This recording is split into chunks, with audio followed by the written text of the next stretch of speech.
Assalamualaikum dan salam sejahtera, bersama saya Fansurina Abdullah dalam Buletin Pahang Jumaat 4 Februari 2022. Kebajikan warga emas di negeri ini turut menjadi perhatian kerajaan negeri, terutamanya dalam aspek penjagaan kesihatan. Yang Amat Berhormat Menteri Besar Pahang, Datuk Seri Haji Warosi Wan Ismail berkata, perkara berkenaan diterjemahkan dengan usaha-usaha berterusan dalam memastikan nasib golongan warga emas ini terus terbela dengan sewajarnya. Kita semua akan menghadapi usia warga emas dan warga emas ni difahamkan 60 tahun ke atas. Dan bantuan kita bagi kepada warga emas ni bersasar sebab warga emas ni ada yang berusia 70, 80 pun masih sihat di mana yang kelia pada hari ni. Jadi kita bagi kepada mereka yang memerlukan bantuan. Beliau berkata demikian kepada Unit Komunikasi dan Media Pahang UKOM selepas menghadiri jamuan petang Tahun Baru Cina 2022 bersama ahli-ahli Pusat Aktiviti Warga Emas di Rumah Sejahtera Bentong di Bentong. Turut hadir Pengerusi Jawatankuasa Kebudayaan, Perpaduan, Kebajikan Masyarakat, Pembangunan Wanita dan Keluarga Negeri Pahang Yang Berhormat Datuk Seri Haji Shahnizah Syamsuddin, Pengarah Jabatan Kebajikan Masyarakat Negeri Pahang Encik Zulkhairi Zainul Abidin, Pegawai Daerah Bentong Yang Hormat Datuk Muhammad Zulkifli Hashim serta Pengerusi Pawai Bentong Encik Leong Weng Chiong. Dalam pada itu, beliau turut menasihatkan semua warga emas memanfaatkan setiap bantuan yang diberikan kepada mereka. Kita di Pahang baru-baru ni kita melancarkan Pahang Pride Kasih ataupun kad kesihatan untuk warga emas bernilai RM500 untuk setahun. Jadi di sini warga emas ada pilihan. Kalau sebelum ni mereka terpaksa untuk pergi ke hospital kerajaan, tetapi sekarang mereka boleh memilih untuk pergi ke klinik swasta yang mana senarai klinik tersebut telah pun dikenal pasti oleh Kerajaan Negeri Pahang. Beliau berharap agar warga emas terus menjaga kesihatan kerana pada usia begini memang mudah dihinggapi penyakit, terutama sekali ketika menghadapi pandemik COVID-19.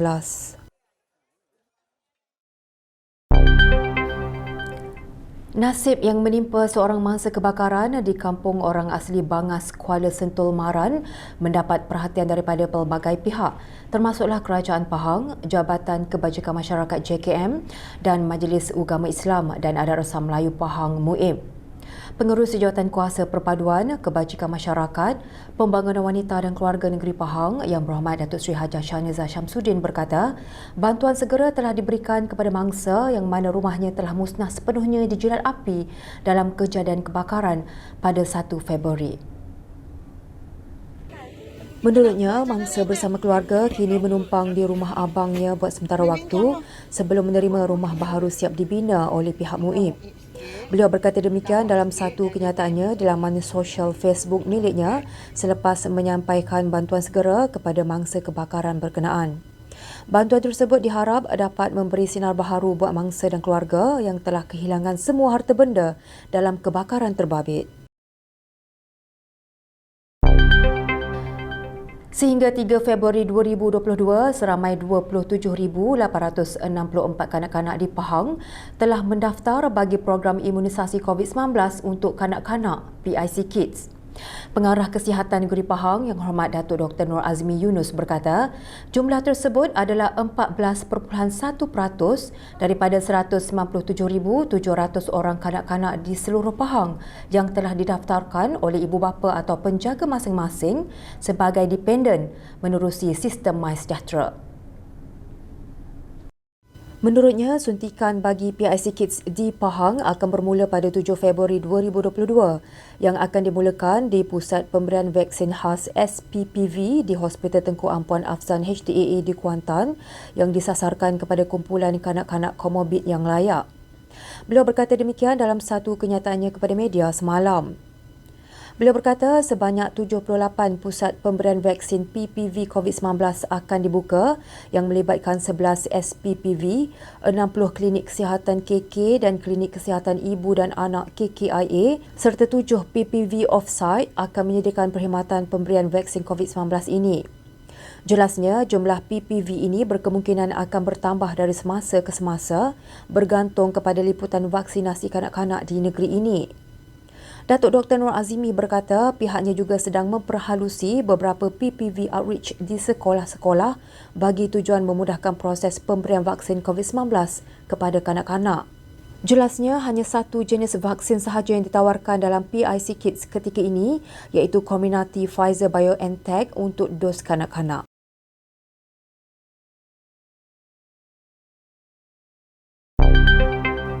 Keunikan dan keindahan batik tradisional yang masih diusahakan oleh Batik RM di Medan Warisan Kuantan menarik perhatian kru Pesona Pahang.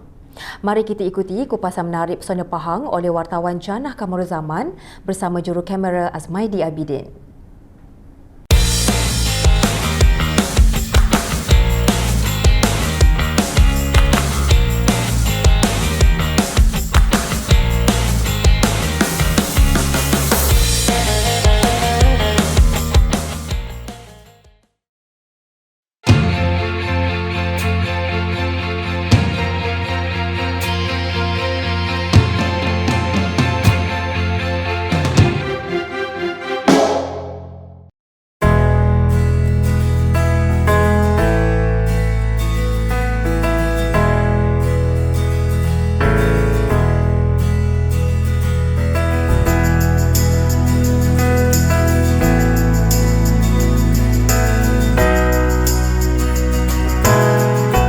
Assalamualaikum, bertemu lagi dalam Pesona Pahang. Pada kali ini kami bawakan anda untuk melihat hasil seni batik tradisi di Batik RM Kuantan.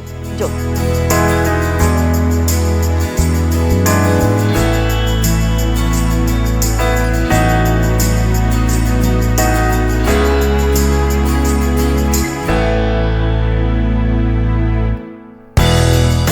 Keunikan kesenian dalam penghasilan batik tradisional pastinya memberikan keindahan kepada batik tradisi yang masih dikekalkan oleh Batik RM.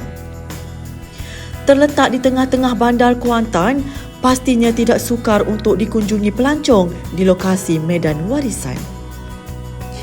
Diasaskan oleh Allahyarham Ramli Haji Abdul Malik yang telah menginspirasikan keindahan batik ke atas fabrik pakaian seperti kemeja dan kaftan, pastinya memberikan sentuhan tradisi kepada si pemakai. Legasi perniagaan akhirnya diteruskan oleh adik Allahyarham Ramli iaitu Encik Ahmad Asy'ari Haji Abdul Malik 56 tahun sehingga ke hari ini. Menurut Encik Ahmad Asy'ari, meskipun berhadapan situasi sukar ketika ini akibat penularan COVID-19 dan banjir baru-baru ini, namun beliau berusaha memanfaatkan kudrat yang ada demi meneruskan perusahaan Batik RM ini demi mempertahankan seni industri batik yang telah lebih 40 tahun diusahakan.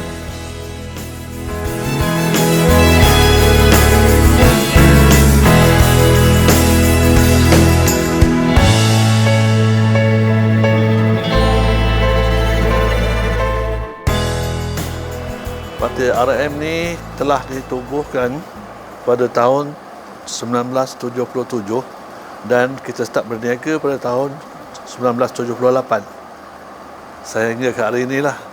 Ianya adalah warisan daripada arwah abang saya, Ramli Malik.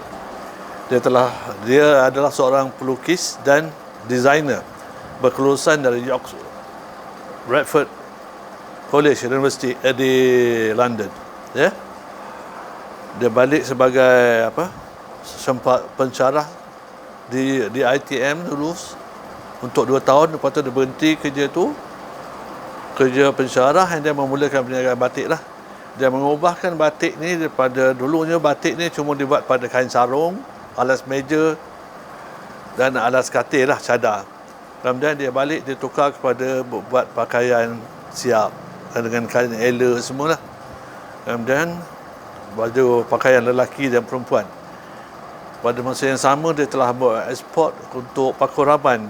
Dia ekspor ke Perancis, ke Paris, Jepun dan Australia. Ya, ada jenama pakuraban. Okey, hari ini saya nak cuba sendiri nak menggunakan batik ni khas untuk Pahang Media.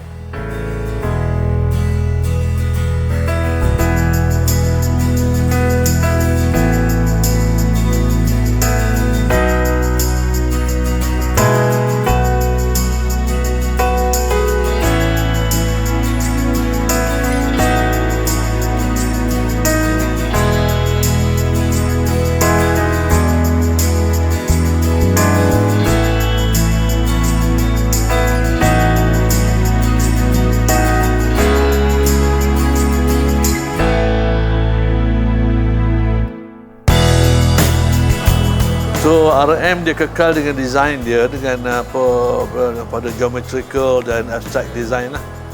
Banyakkannya. Dan floral dia. Kita tak warna kita tidak menggunakan terlalu banyak color. Sama dia basic color dengan white ataupun black background dengan colored design.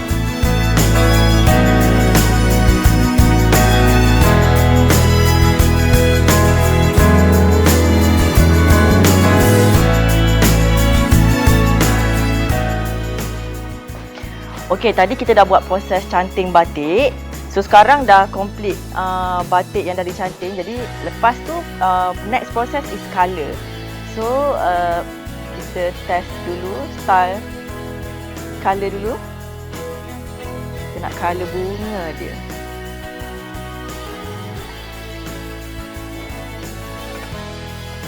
Okey, letak air sikit.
Okey, jom nikmati pengalaman mencanting batik di Batik RM Kuantan. Hubungi nombor yang tertera sebelum anda merancang untuk datang ke sini.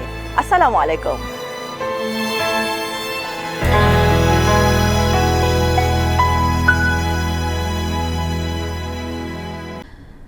Berita itu tadi mengakhiri Buletin Pahang hari ini. Jangan lupa ikuti kami di Facebook, Instagram, YouTube, Twitter dan TikTok. Terus bersama Pahang Media untuk mendapatkan berita terkini di negeri Pahang. Assalamualaikum.